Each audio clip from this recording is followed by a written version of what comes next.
आज का ये जो एज ग्रुप है आप लोगों का, मतलब 18 साल के आसपास, इस एज ग्रुप में सबसे बड़ी जो प्रॉब्लम आती है और जो एक सबसे कॉमन क्वेश्चन है, दैट इज टाइम मैनेजमेंट, कि अपने टाइम को कैसे मैनेज करें।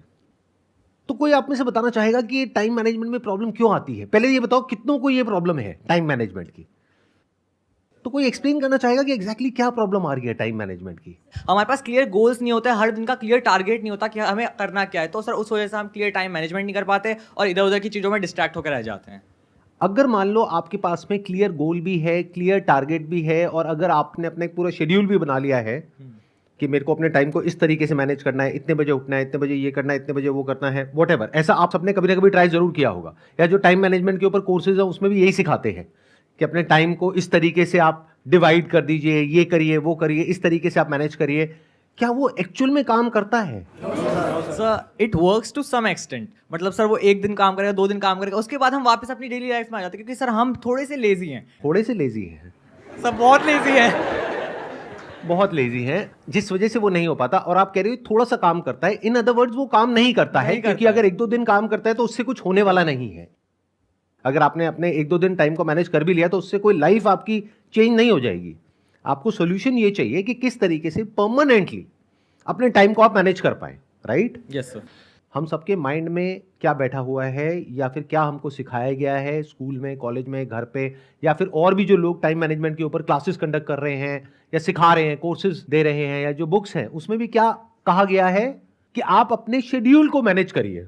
ये बिल्कुल ऐसा हो गया कि एक बीमारी है, उसके सिम्टम्स को मैनेज करिए। जबकि कोई भी बीमारी है कैसे ठीक होती है? उसके सिम्टम्स को मैनेज करके या बीमारी के कॉज को मैनेज करके। तो आज हम कॉज की बात करेंगे, आज जड़ से उसको सॉल्व करने की बात करेंगे। तो जड़ क्या है कि जो भी आपको करना पड़ रहा है उसमें पेन है, और जो आपका कंफर्ट जोन है उसमें प्लेजर है। तो हम क्या कोशिश करते हैं, इसको छोड़ा जाए और इसको किया जाए। कितने लोग रिलेट कर पा रहे हैं मेरे से? सब कर पा रहे हैं। अब यहां पे फेलियर के जो चांसेस है वो बहुत ज्यादा है, ऑलमोस्ट 100% है कि आप फेल होगे। क्योंकि आप पता है क्या करने की कोशिश कर रहे हो? जैसे मान लो कोई इंसान है, उसको दारू पीने की आदत है पिछले 20-30 साल से। अब वो एकदम से किसी दिन सुबह उठे और अल्कोहल मैनेजमेंट के ऊपर कोई वीडियो देखे या किताब पढ़े और कहे बस आज से ही मैं छोड़ दूंगा। वो कितने टाइम तक कर पाएगा? 1 दिन, 2 दिन, 3 दिन। उसके बाद में क्या होगा? वो और ज्यादा बुरी तरीके से टूट करके पड़ेगा अल्कोहल के ऊपर। फिर जब ये चीज 2 या 3 बार या 5 बार हो जाएगी तो उस इंसान का कॉन्फिडेंस ही खत्म हो जाएगा और वो दोबारा ये करने की कोशिश भी नहीं करेगा। ऐसा भी होता है आप लोगों के साथ में कि मतलब एक बार टाइम मैनेज करने की कोशिश करी, 2 बार करी, 4 बार करी, उसके बाद में एक ऐसी स्टेज आ गई जब अपने ऊपर से कॉन्फिडेंस ही खत्म हो गया। फिर आप कैसे एक्ट करते हो? जब तक कोई डेडलाइन नहीं आ जाती है, जब तक बिल्कुल गले के ऊपर आकर के तलवार नहीं लटकती है, तब तक आप हिलते ही नहीं हो अपनी जगह से। यानी अब पता है कि एग्जाम में 1 हफ्ता रह गया है, अब अगर नहीं करा तो बहुत जूते पड़ेंगे, तब आप पढ़ना शुरू करते हो एक्चुअल में। तब तक प्रोक्रेस्टिनेट करते हो। ठीक कह रहा हूं, गलत कह रहा हूं? सब रिलेट कर पा रहे हैं? अब इसका सॉल्यूशन क्या है? सोचो, दिमाग लगाओ कि हम अपने टाइम को मैनेज करने की कोशिश कर रहे हैं, शेड्यूलिंग कर रहे हैं, वो सब कर रहे हैं, लेकिन फंडामेंटली जो प्रॉब्लम है वो वहीं की वहीं है। टाइम मैनेज होता कैसे है? या फिर कोई ऐसा काम जिसको करने में इंटरेस्ट नहीं है वो होता कैसे है? उसके 2 तरीके हैं। एक ये है कि मजबूरी हो तब हो जाता है। फॉर एग्जाम्पल, घर में आपके बहुत प्रॉब्लम है, मान लो फाइनेंशियल प्रॉब्लम है, खाने पीने के भी पैसे नहीं है। अब आपको कहा जाए कि तुम्हें ये काम करना है, तो वहां पे ये सवाल नहीं उठेगा कि उस काम में मजा आता है नहीं आता है, क्योंकि आपको अपने घर वालों से प्यार है तो वो करना ही पड़ेगा। बट ऐसी सिचुएशन में कितने लोग होते हैं? बहुत कम। बट अब मजे की बात क्या है कि अगर आपका फैमिली बैकग्राउंड ऐसा है कि आपको खाने पीने की टेंशन नहीं है, रहने के लिए घर मिला हुआ है, पहनने के लिए बढ़िया कपड़े मिले हुए हैं, अब क्यों काम करोगे? अब जरूरत क्या है काम करने की? प्रॉब्लम की जड़ समझ रहे हो? जैसे बाहर कुछ कंट्रीज में क्या होता है कि जैसे ही आपकी एज 18 साल हो जाती है तो आपको कहा जाता है कि अब जाओ अपना कुछ काम धंधा करो, पार्ट टाइम जॉब करो, अपना खुद का कमाओ और खाओ। हम एक पॉइंट तक तुम्हारा ध्यान रखेंगे, उसके बाद में तुम्हें इंडिपेंडेंटली अपना ध्यान रखना है। इंडिया में ऐसा होता है क्या? यहाँ क्या होता है, आप 25 साल के भी हो जाते हो तब भी आपकी मम्मी आकर के आपको कहती है बेटी खाना नहीं खाया, ले मेरा बच्चा। उसको एक बच्चे की तरह ट्रीट किया जा रहा है। उसके डिसीजन में पेरेंट्स इन्वॉल्व हैं कि तुम्हें ये करना है, ये नहीं करना है, हम बैठे हैं, हम डिसाइड करेंगे कि क्या करना है क्या नहीं करना है, तो वो बच्चा ही रह गया है। वो 25 साल का देखने में आदमी है लेकिन अंदर से बच्चा है। ऐसे बनना चाहते हो? ये सीरियस इशू है बहुत, अगर आप समझ पा रहे हो तो। आई एम नॉट श्योर कितने समझ पा रहे हैं कितने नहीं समझ पा रहे कि ये प्रॉब्लम कितनी बड़ी है। कि दो तरह के लोग हैं, एक है जिनके गले पे तलवार लटक रही है, तो उनको इस सेशन की जरूरत नहीं है, वो कुछ ना कुछ कर ही लेंगे। यानी मान लो घर में लोग प्यास से तड़प रहे हैं तो पानी का कहीं ना कहीं से जुगाड़ कर ही लेंगे। लेकिन जिनको खाने पीने की, रहने की, पहनने की, किसी चीज की कोई टेंशन नहीं है, वो अपने टाइम को कैसे मैनेज करें? क्योंकि एक्चुअल में उनकी लाइफ में कोई बहुत बड़ी प्रॉब्लम नहीं है, गले पे कोई तलवार नहीं लटक रही है, लेकिन फिर भी उनको कुछ तो करना ही है ना इंडिपेंडेंट होने के लिए। और एक तरफ है वो काम जो बहुत ही इंटरेस्टिंग है, जिसमें मजा आता है, यानी इंस्टाग्राम पे रील्स देखने में, स्टोरीज अपलोड करने में, फिर उस पर देखने में किसने लाइक किया किसने नहीं किया, किसने कमेंट किया किसने नहीं किया, या और जिनको आप फॉलो कर रहे हैं वहां पर क्या हो रहा है, या आजकल ये यूट्यूब पे बड़ी कंट्रोवर्सीज हो रही हैं। इंटरनेट पे, सोशल मीडिया पे इतना कुछ है जो कि इंटरेस्टिंग है, जो हमारा ध्यान अपनी तरफ खींच रहा है। ऊपर से जो इन्फ्लुएंसर्स हैं या जो सेलिब्रिटीज हैं, उनका सिर्फ एक ही काम है, आपकी अटेंशन को ग्रैब करना किसी भी तरीके से, बाय हुक और बाय क्रुक। मतलब वो लोग जो इस चीज को स्टडी कर रहे हैं, पढ़ रहे हैं, समझ रहे हैं, सीख रहे हैं क्या कि आपकी अटेंशन को ग्रैब कैसे करना है। एडवर्टाइजर्स भी यही कर रहे हैं। मतलब चारों तरफ से ऐसे लोग जो कि एक्सपर्ट है अपने अपने काम में, वो हर तरीके से कोशिश कर रहे हैं आपको ग्रैब करने के लिए, जिससे कि आपका इंटरेस्ट आए उन लोगों में। उसके लिए वो कुछ भी हरकतें करने को तैयार है, जिससे कि आप लोग उनको देखो। यानी क्या दिया आपने अपना उनको? टाइम। और ये मैं नहीं बोल रहा हूं, डेटा बोल रहा है। इंडिया के अंदर ऑन एन एवरेज एक इंसान 5 से 6 घंटे सोशल मीडिया पे टाइम स्पेंड कर रहा है या कर रही है। ये रियलिटी है। अब मन में कुछ भी बोलते रहो, कुछ भी सोचते रहो, दैट इज नॉट इंपॉर्टेंट। इस रियलिटी से हमको डील करता है। तो एक तरफ है पूरी की पूरी दुनिया जो आपकी अटेंशन को ग्रैब करना चाहती है, आपके टाइम को कैप्चर करना चाहती है, और जिसने आपके टाइम को कैप्चर कर लिया उसने आपके पैसे को भी कैप्चर कर लिया। क्योंकि आज नहीं तो कल वो आपको कुछ ना कुछ बेच के ही जाएगा या जाएगी, वो आपको पता भी नहीं लगेगा, चाहे आप उसको अफोर्ड कर सकते हो या नहीं कर सकते हो। आप एक ब्लाइंड फॉलोअर की तरह सिर्फ उस इंसान को फॉलो करोगे और जो वो कहेगा करने के लिए वो जा करके करने लग जाओगे, उसके लिए औरों से लड़ने लग जाओगे। The height of foolishness. ऐसा हो रहा है नहीं हो रहा है? मतलब बिल्कुल ऐसे देख लो कि आप, एक वॉर हो रही है जहां पे अकेले आप खड़े हो और आपके चारों तरफ लाखों करोड़ों लोग हैं जो आपसे लड़ रहे हैं आपके टाइम के लिए। आप अपने टाइम को बचाने की कोशिश कर रहे हो और आपको लग रहा है कि मैं उन लाखों लोगों से जीत जाऊंगा। यानी सोशल मीडिया कंपनीज जिसके पीछे एक ऐसा एल्गोरिथम काम कर रहा है जो डिजाइंड है आपकी अटेंशन को ग्रैब करने के लिए। इन्फ्लुएंसर्स जिसका एक ही टारगेट है आपकी अटेंशन को ग्रैब करना। टेलीविजन जिसका एक ही टारगेट है आपकी अटेंशन को ग्रैब करना। मूवीज और पता नहीं क्या क्या, कितने तरह के एंटरटेनमेंट, कितने तरह के प्लेजर्स जिसका एक ही टारगेट है आपको किसी तरीके से ग्रैब करना। तो ये छोटी प्रॉब्लम नहीं है। अगर इस प्रॉब्लम को आप समझ जाओगे तो ये पहला स्टेप है इस प्रॉब्लम को सोल्यूशन निकालने के लिए। अगर समझा ही नहीं मेरी बातों को, जैसे आप में से मान लेते हैं आधे से ज्यादा लोगों को समझ ही नहीं आ रहा मैं बोल क्या रहा हूं, उनके ऊपर से जा रही है, तो वो पता है कैसे हैं? वो पपेट्स हैं। उनका अपनी लाइफ के ऊपर कोई कंट्रोल नहीं है। वो जिंदगी भर ऐसे जिएंगे कि कहीं कोई और होगा जो बैठ करके उनको कठपुतली की तरह नचाता रहेगा और उनको पता भी नहीं होगा। अगर इस प्रॉब्लम को आपने देख लिया है कि ये प्रॉब्लम कितनी बड़ी है, तो this is the first step to finding the solution to this particular problem. मतलब हो क्या रहा है, आप लोगों के माइंड को ऐसा बना दिया गया है, इसको मैं बोल सकता हूं रील्स जनरेशन, शॉर्ट्स जनरेशन, कि आपको सब कुछ कुछ सेकंड्स में चाहिए। 20 सेकंड में, 30 सेकंड में, 1 मिनट में, उससे ज्यादा में बोर होने लग जाते हो। अभी जैसे यहां पे कुछ लोग हैं जो अनकंफर्टेबल हो रहे हैं, उनकी बॉडी लैंग्वेज देखो। क्यों? क्योंकि आदत ही नहीं है। अटेंशन स्पैन ऑलमोस्ट 0 हुआ पड़ा है। डीपली किसी प्रॉब्लम को समझने की हमारे अंदर जो एक एबिलिटी होनी चाहिए, जिसको क्रिटिकल थिंकिंग बोलते हैं, वो 0 है। मतलब आप में और जानवरों में ऊपर ऊपर से देखने में फर्क है, बट डीप विद इन कोई फर्क नहीं है इन मेजॉरिटी ऑफ द केसेस। क्योंकि जानवर भी पेन और प्लेजर के अकॉर्डिंग एक्ट कर रहा है, आप भी ऐसे एक्ट कर रहे हो। बुरा तो नहीं लग रही मेरी बातें? मैं रियलिटी के बेसिस पे बातें कर रहा हूं, थोड़ी सी कड़वी लगेंगी लेकिन सुन लो, आपके भले के लिए ही है। एक तरफ है प्लेजर्स जो आपका ध्यान खींच रहे हैं, दूसरी तरफ है पेन, यानी कि जो आपको करना पड़ रहा है, जिसको करने में एक्चुअल में कोई इंटरेस्ट नहीं है, लेकिन क्योंकि आपके घर वाले कह रहे हैं कि ये करो, इस एंट्रेंस को क्रैक करो, इस कॉलेज में एडमिशन लो, फिर उसके बाद में यहां से डिग्री लो, फिर ये करो, फिर वो करो, what ever that thing is, उसको करने में इंटरेस्ट नहीं है। हां, वो होने के बाद जो मिलेगा, जो सबकी तारीफें मिलेंगी, जो पैसा मिलेगा, जैसा लाइफस्टाइल मिलेगा, उसमें इंटरेस्ट है। बट जो 2-4-5 साल तक करना पड़ेगा उसमें इंटरेस्ट नहीं है। और आप क्या करने की कोशिश कर रहे हो? एक तरफ जो प्लेजर्स का पूरा भंडार है, जिसको कंफर्ट जोन बोल सकते हैं आपका, उसको छोड़ करके पेन की दुनिया में जा रहे हो, तो ये काम नहीं करेगा इन 99% ऑफ द केसेस। 1% की मैं बात नहीं कर रहा। जैसे 1% में कौन आ गया? जिसकी आदत बन गई है बचपन से ही पढ़ाई लिखाई करने की या टॉप करने की, तो अब उसके लिए एक ईगो इशू बन गया है कि मैंने पिछले 10 साल से टॉप किया है, अब मैं अपना नाम खराब नहीं कर सकता है, नहीं कर सकती, अब मुझे आगे भी टॉप ही करना है। उसके लिए कुछ भी करना पड़े मैं करने को तैयार हूं। मतलब ध्यान से देखोगे उसके साथ में भी क्या जुड़ा हुआ है? एक फियर है जिसकी वजह से वो ड्रिवन है। तो इस कैटेगरी की मैं बात नहीं कर रहा। इस कैटेगरी में मुश्किल से 1% लोग होते हैं। अगर एक क्लास में 100 बच्चे होते हैं तो उसमें से 1-2 बच्चे ही ऐसे होते हैं। बाकी बच्चे कहां होते हैं? जो बीच में कहीं पर होते हैं। तो अब उन लोगों के लिए क्या सॉल्यूशन है? अपने बेसिक नेचर के हिसाब से एक्ट करो। मतलब क्या?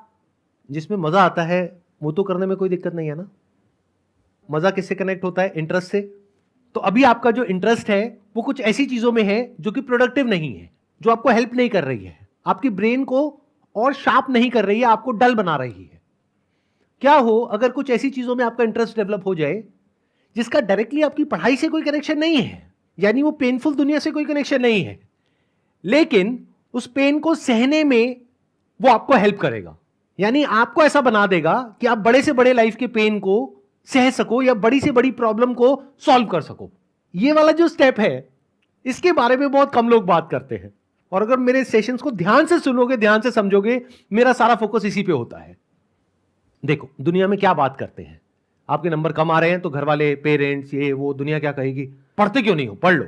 मतलब दुनिया में क्या प्रॉब्लम है कि लोग आकर के आपको सीधा बता रहे हैं कि तू ये कर, तो ये करने से ये हो जाएगा। यानी कि नंबर नहीं आ रहे, पढ़ाई करो तो नंबर आ जाएंगे। एज इफ कि आपको पता ही नहीं है। ये तो आपको पता है पहले से, बट कुछ ऐसा है जिसके बारे में कहीं कोई बात ही नहीं कर रहा है। वो क्या है कि क्या आप अपने आप को इतना कैपेबल बना सकते हो कि आप इंडिपेंडेंटली सोच पाओ, अपनी क्रिटिकल थिंकिंग को डेवलप कर पाओ, अपनी लाइफ के जो सही और गलत के जो फैसले हैं वो खुद ले पाओ। अगर आप अभी ये जो प्लेजर वाली कैटेगरी है वहीं पर रहो, अपने कंफर्ट जोन में ही रहो, बस अपने जो इंटरेस्ट हैं उसको डिस्कवर करो कि और मुझे किन किन चीजों में इंटरेस्ट है, जिसमें मुझे मजा आता है, चाहे उसका उससे कोई कनेक्शन ना हो जो आप अपने करियर के लिए कर रहे हो। Sir, how to find interest? Exactly, that's what I was about to say. देखना, ध्यान से सुनना, ध्यान से समझना। यहां तक प्रॉब्लम समझ आ गई? प्रॉब्लम क्या है कि अगर आप सीधा छलांग मारोगे प्लेजर से पेन की तरफ तो फेल हो जाओगे। क्या हो अगर आप प्लेजर में ही रहो, बस जिन चीजों में आपको इंटरेस्ट आ रहा है उसको बदल दो और कुछ ऐसे काम करो जिसमें आपको इंटरेस्ट आए, बल्कि जो आप कर रहे हो अभी उससे और ज्यादा इंटरेस्ट आए, और उससे कुछ ऐसा हो जाए जो लाइफ में सबसे इंपॉर्टेंट है। पढ़ाई लिखाई सबसे इंपॉर्टेंट नहीं है जैसा आपके दिमाग में भरा जा रहा है, या किसी एग्जामिनेशन को क्रैक करना सबसे इंपॉर्टेंट नहीं है, जॉब मिलना सबसे इंपॉर्टेंट नहीं है। सबसे इंपॉर्टेंट है कि आप एक ऐसे इंसान बन सको कि लाइफ में किसी भी प्रॉब्लम को सॉल्व कर सको। एंड गोल आपको क्लियर हो गया कि एक ऐसा इंसान बनना है जिसकी थिंकिंग एबिलिटीज बहुत कमाल की हो। तो क्या हो अगर इस तरह का आप कंटेंट कंज्यूम करने लग जाओ जिससे आपकी थिंकिंग एबिलिटीज इंप्रूव हो? वो कैसे होंगी? ऐसे लोगों की कंपनी में आकर के, और कोई तरीका ही नहीं है। ऐसे लोगों की कंपनी में कैसे आओगे? या तो ऐसे लोगों की बुक्स पढ़ो, या ऐसे लोगों का कंटेंट कंज्यूम करो, ऐसे लोगों की वीडियोस देखो, और फिर उस तरीके से पेपर पेन ले करके चीजों को समझने की कोशिश करो। ऑल्दो इसका आपके करियर से, आपकी पढ़ाई से डायरेक्ट कोई कनेक्शन नहीं है, बट इसका आपकी पर्सनैलिटी से बहुत बड़ा कनेक्शन है। जैसे फॉर एग्जाम्पल पॉलिटिक्स एक ऐसा टॉपिक है जिसका वैसे तो आपकी लाइफ से डायरेक्ट कनेक्शन है, बट आप लोगों को यह गलतफहमी है कि अगर मैं मान लो कॉमर्स बैकग्राउंड से हूं तो मेरी लाइफ का जो डायरेक्ट कनेक्शन है वो है कॉमर्स में। अगर मैं सीए कर रहा हूं तो सीए में मेरा होता है नहीं होता है, उसके बाद में मेरा क्लियर होता है नहीं होता है, उसके बाद में कहीं जॉब लगती है नहीं लगती है, इस सबसे मेरी लाइफ का डायरेक्ट कनेक्शन है। लेकिन पॉलिटिक्स का मेरी लाइफ से कोई डायरेक्ट कनेक्शन नहीं है। क्या ये सच है? कितने एग्री करते हैं कि पॉलिटिक्स का आपकी लाइफ से कनेक्शन है डायरेक्ट? कितने लोग ऐसे हैं आप में से जो ये कह सकते हैं कि politically we are aware of whatever is going on in our country और across the globe? Not even a single person. क्या ये इंटरेस्टिंग है या नहीं है? पॉलिटिक्स का दूसरा मतलब क्या होता है? लड़ाई, दो ग्रुप्स के बीच में, दो पार्टीज के बीच में। और लड़ाई में तो आपका वैसे ही बहुत इंटरेस्ट है। यूट्यूब पे उल्टी सीधी जो लड़ाइयां हो रही है उसको कंज्यूम कर रहे हो, जिसका एक्चुअल में कोई बेनिफिट नहीं हो रहा है, क्योंकि वो लड़ाई एक्चुअल नहीं है, सिर्फ दिखाने के लिए है, मतलब कि नकली लड़ाई है। तो असली लड़ाई देखो ना, देखो पॉलिटिक्स में पूरी दुनिया में क्या क्या हो रहा है। अगर पॉलिटिक्स में आपका इंटरेस्ट है तो, अगर नहीं है तो साइकोलॉजी को स्टडी करो, क्या पता उसमें इंटरेस्ट आ जाए। अब आप कहोगे मैं कॉमर्स स्टूडेंट हूं सर, क्या बोल रहे हो, साइकोलॉजी को क्यों स्टडी करूं? इसी को तो कहते हैं पर्सनालिटी, यानी अपने इंटरेस्ट के हिसाब से आगे बढ़ो लाइफ में। आपका इंटरेस्ट आपको गाइड करेगा कि अगला स्टेप आपकी लाइफ में क्या होगा। एक नशे को जिसकी आपको लत पड़ गई है एकदम से नहीं छोड़ सकते, और सोशल मीडिया से बड़ा कोई नशा नहीं है। इसको छोड़ने का जो रास्ता है वो भी सोशल मीडिया ही है। यानी अभी जो नशा आप कर रहे हो वो आपको और आपकी ब्रेन को और डल कर रहा है, आपको बेवकूफ बना रहा है। एक दूसरे तरह का नशा है जो आपको समझदार बनाता है। पहले तो इस पे एक बहुत बड़ा क्वेश्चन मार्क है कि समझदार कौन होता है और बेवकूफ कौन होता है। सबसे आसान तरीका बताऊं समझदार बनने का, कि जो भी आप मानते हो, फॉर एग्जाम्पल पॉलिटिक्स में आप अगर डायरेक्टली नहीं भी स्टडी करते हो क्या हो रहा है क्या नहीं हो रहा है, आपके घर में तो बातें होती होंगी, तो आपको पता तो है मोटा मोटा कि क्या हो रहा है। तो आपके घर वालों का एक स्टैंड पॉइंट होगा, एक व्यू होगा कि हम इस पार्टी को सपोर्ट करते हैं, हम इस इंसान को सपोर्ट करते हैं और इसको नहीं करते हैं। वैसा ही व्यू आपका बन चुका होगा, आपको पता भी नहीं होगा, क्योंकि वैसी एनवायरनमेंट में आप पले बड़े हो। तो वो जो आपका व्यू है उसका अपोजिट व्यू जहां पर भी है, जिसका भी है, उस कंटेंट को कंज्यूम करो। इससे आपकी क्रिटिकल थिंकिंग एबिलिटीज डेवलप होंगी। जिस तरह की इंफॉर्मेशन आपको फीड करी जा रही है, अगर उसको सुन करके आप बोल रहे हो, तो एक तोते में और आप में क्या फर्क है? क्या इसको क्रिटिकल थिंकिंग बोलेंगे, या फिर एक ऐसा इंसान जो कि एक सिचुएशन की दोनों साइड्स को देख सके, जिसको एटलीस्ट इतना पता हो जो मैं बोल रहा हूं कि हर सिचुएशन की दो साइड होती है। ये भी नहीं पता बहुत लोगों को। लाइफ को कैसे देखते हैं, ब्लैक और व्हाइट, ये अच्छा है ये बुरा है, ये सही है ये गलत है, ऐसा कुछ नहीं होता है। अगर ये बात आपको समझ आ रही है इतनी सी भी, this is the beginning of the development of critical thinking. इस दुनिया में बहुत तरह की इंफॉर्मेशन है, अभी जो आप कंज्यूम कर रहे हो वो आपको नीचे गिरा रहा है। अगर कुछ ऐसा आप कंज्यूम करो जो इंटरेस्टिंग भी हो लेकिन आपको ऊपर उठाए, आपको मतलब आपकी थिंकिंग को, तो एक बार आपकी थिंकिंग ऊपर उठ गई तो क्या आप अपने बेस पर यह डिसीजन ले सकते हो कि मुझे क्या करना है और क्या नहीं करना है। इज इट इंपॉर्टेंट कि जो भी हमारा इंटरेस्ट है वो हम जो मेन कैरियर वाली फील्ड है वो अलग फील्ड है और हमारा इंटरेस्ट अलग फील्ड में है, तो सर इसमें सर कॉन्ट्रडिक्शन हो जाता है कि हमारे यहाँ पे कैरियर हमारा अलग तरफ पे जा रहा है बट हमारा इंटरेस्ट एक दूसरी साइड में। तो यहाँ पे समझ में नहीं आता कि सर इंटरेस्ट पे जाएं या फिर कैरियर पे जाओ, टाइम किसको ज्यादा दे, इंटरेस्ट को ज्यादा टाइम दे या फिर कैरियर वाली चीज में ज्यादा टाइम दे। पहले इंटरेस्ट पे जाओ, क्योंकि सीधा करियर पे जाओगे और अगर वो करियर में आपका इंटरेस्ट नहीं है तो गारंटेड फेल होगे उस करियर में। आपका जिस चीज में इंटरेस्ट है उसी से रिलेटेड करियर होना चाहिए। बट ये आइडल सिनेरियो है, हमारे यहां पर ऐसा बहुत केसेस में नहीं होता है, क्योंकि आपके इंटरेस्ट को तो कोई समझता ही नहीं है। बस आपको बताया जाता है कि आपको ये करना है, फिर आप भी उस रास्ते पे चलने लग जाते हो। बाद में समझ आता है कि ये मेरे लिए नहीं है, लेकिन तब तक बहुत देर हो जाती है, क्योंकि अब तो कॉलेज में फीस चली गई, अब तो करना ही पड़ेगा। ऐसे ही होता है। तो मैं क्या कह रहा हूं, इस स्टेप पे जाने से पहले एक स्टेप है जिसको आप मिस कर रहे हो, that is discovery of your interest. तो अब आपके पास में दो रास्ते हैं। एक ये है कि आप एजुकेशन सिस्टम को ब्लेम करो इसके लिए, क्योंकि हमारा एजुकेशन सिस्टम ऐसा नहीं है जहां पे कि आपके इंटरेस्ट को एक्सप्लोर किया जाए, डिस्कवर किया जाए, उसके हिसाब से आपको करियर चूज करने के लिए एनकरेज किया जाए। ऐसा नहीं है ना। इट्स ऑल अबाउट क्रैमिंग, कि रट लो और फिर रट करके जा करके लिख दो, और रटने से क्या होता है, दिमाग और डल हो जाता है, डेवलप नहीं होती आपकी थिंकिंग एबिलिटीज। बल्कि जहां बुक में जो लिखा हुआ है उससे अलग आप कुछ भी लिखते हो या कुछ भी बोलते हो या कुछ भी पूछते हो तो आपको चुप करा दिया जाता है कि जो किताब में लिखा है वही सच है। अच्छा, किताब किसने लिखी है? किसी इंसान ने तो लिखी है, तो उससे गलती नहीं हो सकती क्या? लेकिन इसकी तो गुंजाइश ही नहीं है हमारे एजुकेशन सिस्टम में। तो अब एक ऑप्शन ये है कि आप बैठ करके एजुकेशन सिस्टम को ब्लेम करो, बट उससे आपको कुछ मिलने वाला नहीं है। दूसरा ऑप्शन क्या है जिसकी मैं बात कर रहा हूं, जो एजुकेशन सिस्टम नहीं कर रहा, आपके घर वाले नहीं कर रहे, टीचर्स नहीं कर रहे, दुनिया नहीं कर रही, आप खुद करो। मतलब क्या? अपने इंटरेस्ट को डिस्कवर करो, एक्सप्लोर करो। यहां पे जो लिखा हुआ है डिस्कवर योरसेल्फ, खुद को डिस्कवर करो, फिर उसके हिसाब से करियर चूज करो। अगर इस रास्ते से चलोगे तो शॉर्ट टर्म में हो सकता है थोड़ी दिक्कत भी आ जाए, लेकिन लॉन्ग टर्म में लाइफ उससे बहुत बेटर हो जाएगी जिस रास्ते पे अभी आप चल रहे हो।